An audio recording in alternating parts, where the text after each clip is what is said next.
Bakundwa b'umwami eka mbere namwe bakunzi b'ijambo ry'Imana ndabaramukije mu izina ry'umwami wacu Yesu Kristo. Reka ndabaha ikaze ku birenge vya Yesu Kristo aho tugiye kwigira hamwe ijambo ry'ubugingo. Ndashima Imana ku bwanyu ubwo mwatwitwararitse mukitwararika uyu mwanya udasanzwe, umwanya w'agaciro nk'ak'izahabu, aho abari mwirinde baronkera ijambo ry'indemesho n'ivyizigiro biva ku mwami Imana yacu.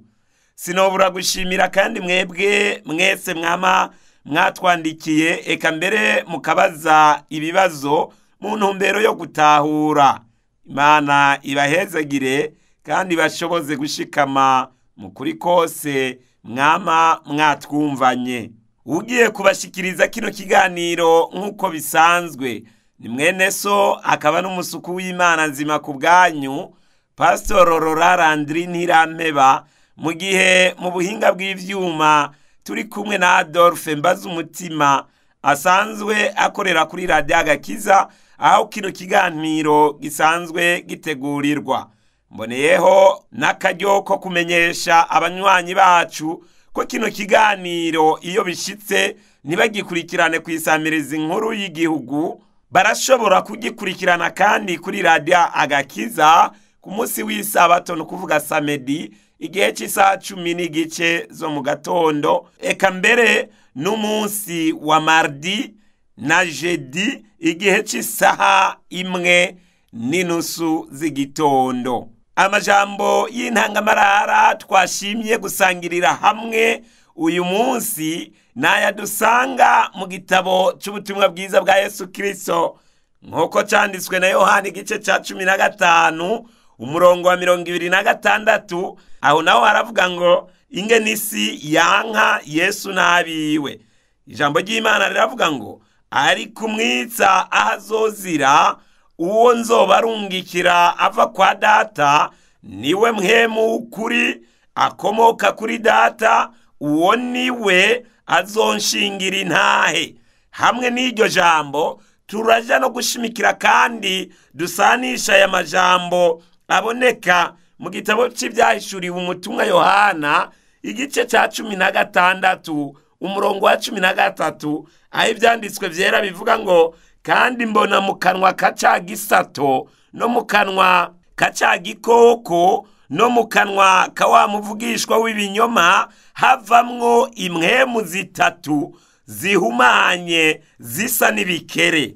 Bakunzi b'ijambo ry'Imana, iyi mirongo uko ari ibiri irahambaye cyane, kuko umutumwa Yohana atwereka neza ko dukwiye kuba maso mu bijanye n'impwemu. Twisunze iyo mirongo, Bibiri ivuga ko hari ubwoko bubiri bw'impwemu. Uyu munsi uzobona abatari bake birarira ngo barimwo mpwemu, eka mbere mu ntumbero yo gushaka kuzimiza abantu uzobona abiyeza mu kuvuga amajambo yo guswaganya adasobanutse, maze bakavuga bati turiko tuvuga mu ndimi, maze ngo mpwemu niwe ariko arabakoresha. Ego birashoboka, ariko se ni mpwemu uwuhe? Ni mpwemu Yesu yavuze ko ari umwitsa, canke yobakoreshwa ni mpwemu Bibiliya yise ngo isa n'ibikere? Ngivyo bimwe mu bibazo tuza kwishura muri kino kiganiro twahaye umutwe uvuga ngo impwemu muri Bibiliya. Impwemu muri Bibiliya. Dusenge.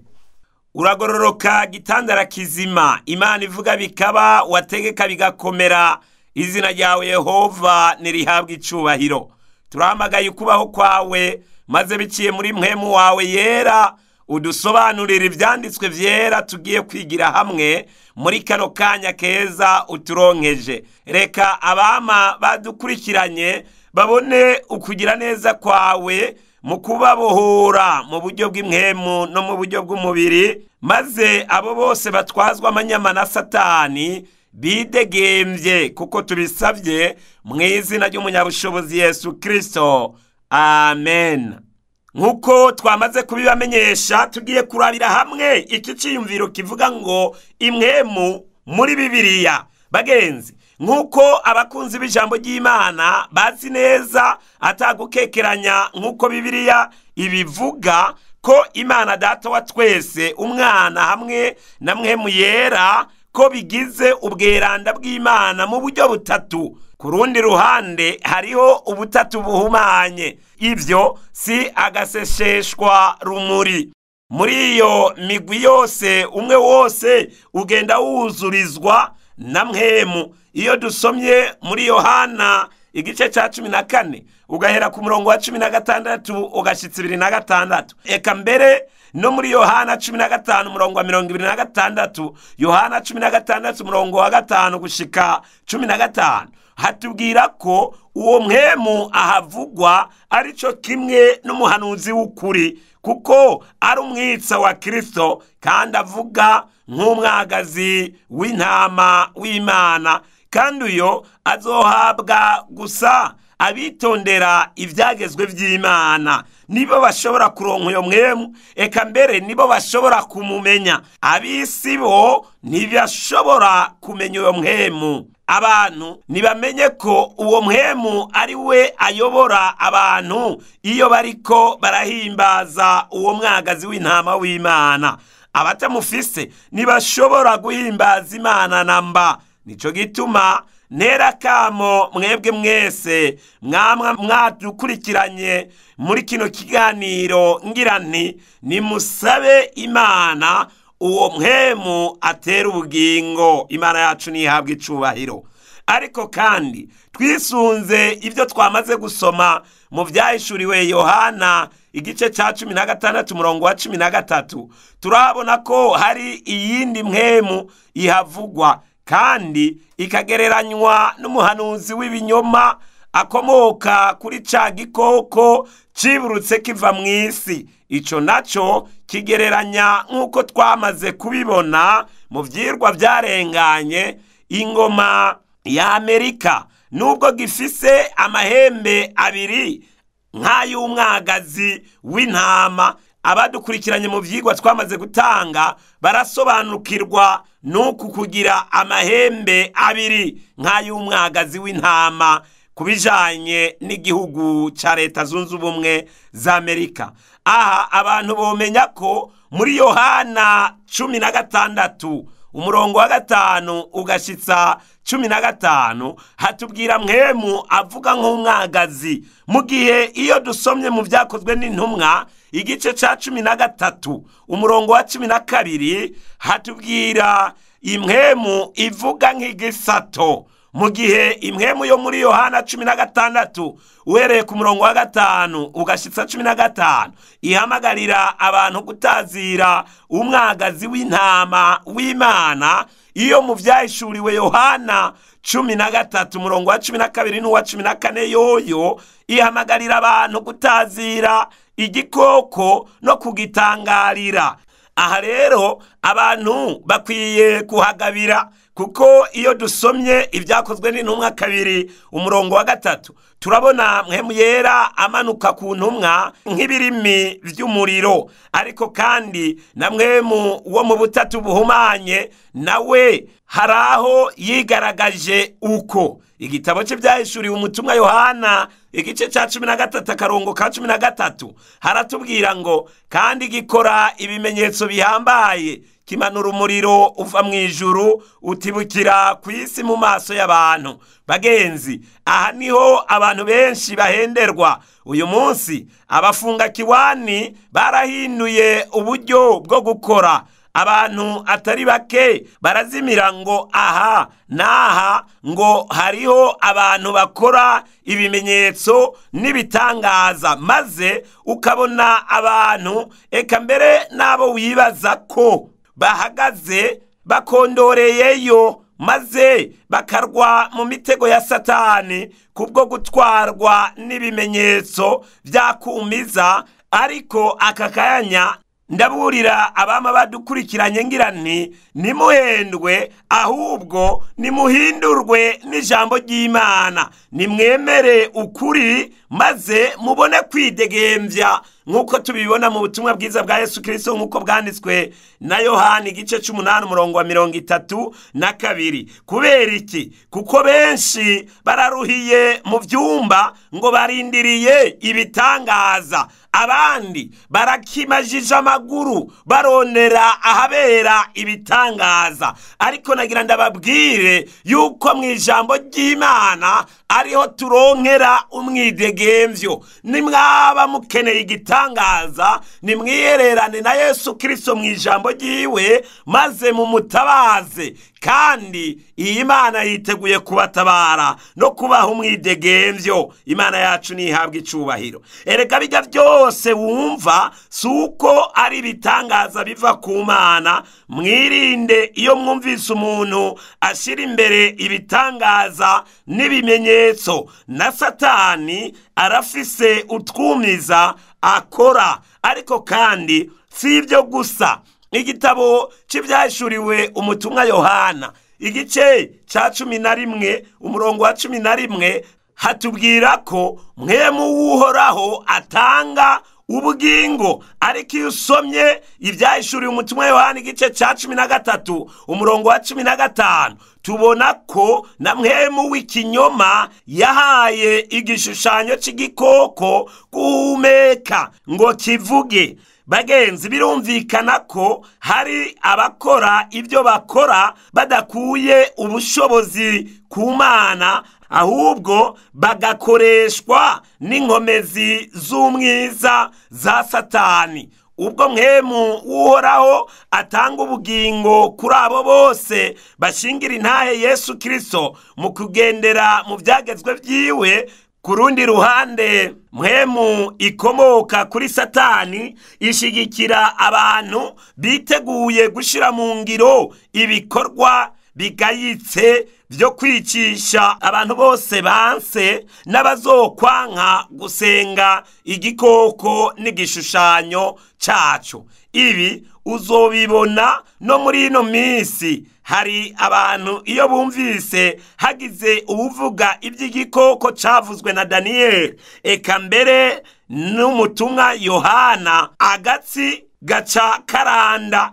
kandi mu by'ukuri ata muntu wadomye ko urutoke. Reka nongere ndabibutse ko mwemu w'Uhoraho ku bantu b'Imana ari ikimenyetso c'Imana ku bantu bayo. Ibi turabibona hariya mu gitabo cy'ibyahishuriwe umutumwa Yohana igice c'7 umurongo wa 3. Eka mbere dushobora no kuvyisomera mu gitabo cy'uwavugishijwe n'Imana Ezekiel igice c'9 umurongo wa 4. Mbere no mu isezerano rishasha mu gitabo c'Abanyefeso igice ca 4 umurongo wa 30 haratwereka ko mwemu yera ariwe kimenyetso c'Imana kuri bo. Imwemu yo mu butatu buhumanye itera ku bantu ikimenyetso ca gikoko nk'uko tubisoma mu vyahishuriwe umutumwa Yohana igice ca 13 uhereye ku murongo wa 16 ugashitsa 18. Ibi turabibona mu buzima rukristo bwacu. Akarorero, mu gihe ibyanditswe bisemerera vyerekana ko abantu bakwiye kwitondera isabato y'Imana nk'ikimenyetso kiri hagati y'Imana n'abantu bayo, nk'uko uwavugishijwe n'Imana Ezekiel yabivuze mu gice ca 20 umurongo waho wa 12 n'uwa 20. Abandi ku rundi ruhande baha akaryo mwemu w'ikinyoma akabanyurwisha kuzirikana umunsi wa mbere w'iminsi indwi. Nubwo wobasigurira ku rugero rungana gute, ntibiteguye kuvavanura n'ico kinyoma. Bacumirako mbere bakagerageza kuzana imvo nyinshi Yesu atigeze ababwira, intumwa zitigeze zivuga, ivyanditswe vyera bitavuga, byo kwerekana yuko umunsi wa mbere w'iminsi indwi woba ari umunsi ubereye ko kuruhuka, kubera yuko ngo Yesu Kristo ariho yazutse. Ariko kandi baritsinda mu mvugo yabo kubera yuko atacanditswe na kimwe gishingira intahe ivyo. Bagenzi, muri kino cirwa ndakeneye ko abantu b'Imana bamenya ko ari ikintu c'ingenzi kubaho tugendeshwa na mwemu w'Imana. Nomenyesha mwebwe mwese mwama mwadukurikiranye ko Kristo yatanze mwemu wiwe nk'ubushobozi bw'Imana bwo kunesha ingeso za kamere n'izavuye ku kamenyero ko guhengamira ku cyaha, kugira ngo ashire ingeso ziwe ku ishengero ryiwe. Nico gituma ishengero ry'Imana rigendeshwa na Mpwemu Yera ritegerezwa kwama ribereye maso ibiba muri kino gihe ca none. Nitwaba rero twipfuza kwakira Mpwemu Yera, inda nimuze dushire mu ngiro ico Bibiliya yigisha. Iyo niyo nzira yonyene yo kugira ngo umuntu yakire Mpwemu Yera. Ntawe ushobora kuvuga ko akoreshwa na Mpwemu w'Uhoraho kandi agikengera ivyagezwe vy'Imana. Ntashobora kuvuga ngo akoreshwa na Mpwemu w'Uhoraho kandi agikengera bimwe mu vyanditswe mu majambo meranda yo muri Bibiliya. Ivyo ntibishoboka. Nguko uko abakurambere bashoboye gukorana n'Imana bafise ubushobozi butavuguruzwa. Barakiriye ijambo, bakira Yesu Kristo, maze bahitamwo kumushingira intahe ataco basize ku ruhande. Iyo mvuga ivy'abakurambere nobaha akarorero mu Itanguriro igice ca 41 umurongo wa 38 tubona Mpwemu w'Imana ari we yashoboje Yosefu gusobanura inzozi zari zataye kuw'amazi bakamenyi. Mu gitabo cyo Kuvayo igice ca 31 uhereye ku murongo wa mbere ugashitsa ndwi, Mpwemu Yera niwe yayoboye Abisirayeli. Tugiye naho mu gitabo c'Abacamanza ugasoma igice ca 3 umurongo w'10, igice ca 6 umurongo wa 34, mbere n'igice ca 11 umurongo wa 29 hamwe n'igice ca 14 umurongo wa 19, tubona Mpwemu w'Uhoraho ari we yaratwikiriye abacamanza. Nta muntu yapfa kwiyadukiza. Ariko uyu munsi ibyo tubona birateye agahinda. Umuntu arajaho agateka imitwe, ukaza wumva ngo afise ishengero we ubwiwe yishingiye, kandi ngo ni nawe mukozi w'Imana arijejwe. Nico gituma uyu munsi muzobona amashengero yagwiriranye, kuko benshi nabiyadukiza batarongowe na Mpwemu w'Imana. Kuko iyo baba bayobowe na Mpwemu w'Uhoraho, twese tuba turi mu ishengero rifise ibimenyetso tubona mu vyahishuriwe Yohana igice ca 12 umurongo wa 17, aho dusoma ngo bitondera ivyagezwe n'Imana kandi bafise ibishingira intahe Yesu Kristo. Ico nico kizokwereka ishengero riyobowe na Mpwemu w'Uhoraho. Bitondera ivyagezwe n'Imana kandi bafise ibishingira intahe Yesu Kristo. Mpwemu w'Uhoraho niwe yashoboje abahanuzi ba kera, kandi ni nawe yasezeranywe kuzosukwa ku bari n'umubiri bose, nk'uko tubisoma hariya muri Yoweli igice ca 2 umurongo wa 28 ugashitsa 29. Mw'isezerano rishasha tuhabona Yesu Kristo akora igikorwa cyose ku bwa Mpwemu Yera. Ariko kandi iyo usoma mw'isezerano rishasha ritangurana n'ihishurwa ry'ubutatu bweranda, nk'uko tubibona muri Matayo igice ca 3 uhereye ku murongo wa 16 ugashitsa 17. Abantu bomenya ko mu kiringo ca mbere Imana yaremye ikoresheje ijambo ryayo. Mu kiringo cakurikiye iyo Mana muremyi yiyambitse umubiri, hanyuma muri ino misi ya nyuma iyo Mana nyene ibana n'abantu bayo mu buryo bwa Mpwemu Yera. Urashobora no kuvyisomera mu gitabo c'Ibyakozwe n'Intumwa igice ca 2 umurongo wa 17. Mu gusozera, abantu mwomenya ko nubwo ku ruhande rumwe Mpwemu w'Imana ariko arakoresha abantu b'Imana mu kuburira isi, bavuga ubutumwa bwiza, baburira abantu ngo bahebe ibyaha bamonogoreye gukora, ku rundi ruhande turugarijwe n'impwemu zihumanye zisa n'ibikere ziva mu kanwa ka ca gisato. Aha ni ngombwa mumenye yuko ari Satani, na ca gikoko aha ni ngombwa mumenye yuko ari ingoma y'Abaroma, hamwe no mu kanwa ka wa muvugishwa w'ibinyoma. Aha naho nyene ni ngombwa mumenye yuko uyu muvugishwa w'ibinyoma ari abavuga ko bahakanye inyigisho z'i Roma, ariko uvyihweje neza akaba arizo bagenderako. Ngo izo mpwemu zishimikije gukora ibitangaza hamwe n'ibimenyetso.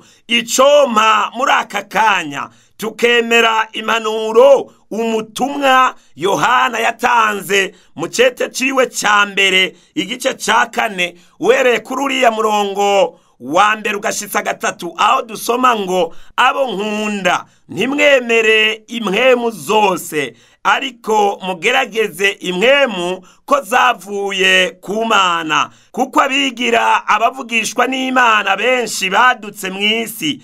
Iki aba arico kibamenyesha mpwemu w'Imana. Impwemu yose yatura Yesu Kristo ko yaje afise umubiri yavuye ku Mana, kandi impwemu yose itatura Yesu Kristo ityo ntiba yavuye ku Mana, kandi iyo mpwemu iba ari iya Antikristo. Iyo mwumvise ko izoza, kandi n'ubu iramaze gushika mw'isi. Aha rero abantu mwotahura ko turi mu gihe c'iherezo, ko niwabona abakekeranya kuri Yesu Kristo ko ari Imana nzima, kari we yaremye, uzoca utahura yuko ari mpwemu iva kuri Antikristo ibakoresha. Ikindi mwomenya, nimwabona abantu uyu munsi bahagaze kugukengera ijambo ry'Imana, maze nubwo bemera Yesu Kristo bakamuhakana mu guhakana ijambo ryiwe,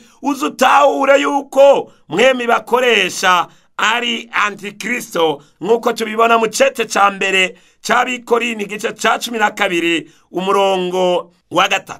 Bagenzi, nk'uko rero twabirabiye hamwe mw'idonido, ni ngombwa ngo abantu b'Imana babere maso igihe barimwo. Ndongeye ndasubiramwo ngira nti ntimuhendwe. Hariho urujijo rwinshi muri iyi minsi ya nyuma, ariko abantu b'Imana nimwisunga ivyanditswe vyera, ijambo ry'Imana rizobayobora, kandi nimwamenye uko kuri muzoshikira ukwidegemvya nk'uko Yohana yabivuze. Icompa ababanye nanje muri kino kiganiro bagashika ku rugero rwo gushobora kugerageza mpwemu, bamenye yuko hari impwemu y'ikinyoma n'impwemu y'ukuri, maze nkabararikira guhitamwo no gusaba mpwemu w'ukuri, wa wundi Yesu Kristo yavuze ngo niwe mwisa, wa wundi azodushoboza akatwemeza ivy'icaha, ivy'amateka y'Imana, kandi agatuma turushirizaho kwitondera ivy'Imana yatugeze. Imana nyene amahoro ibahezagire mwebwe mwese mugiye kugira ishaka ryo guhitamwo mpwemu w'Uhoraho, kandi mukamusaba ubudasiba mw'izina ry'umunyabushobozi Yesu Kristo. Amen. Dusenga Imana. Data wa twese uri mw'ijuru, tugushimiye ku muco turungikiye biciye mw'ijambo ryawe.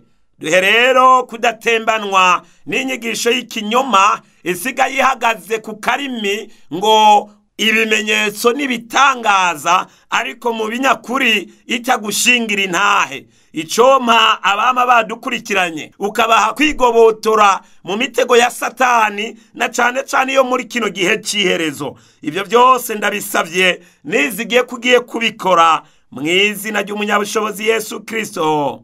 Amen. Mwari kumwe na Pastor Rorarandri Ntirampeba. Ufise icabaza canke uwipfuza kutwandikira, twandikire ku nimero zikurikira: 68 ubusa 82 amajana 929, canke abakoresha umuhora wa WhatsApp mwoturonka ku nimero 75 amajana 692 amajana 358. Umwami nyene amahoro abahezagire. Amen.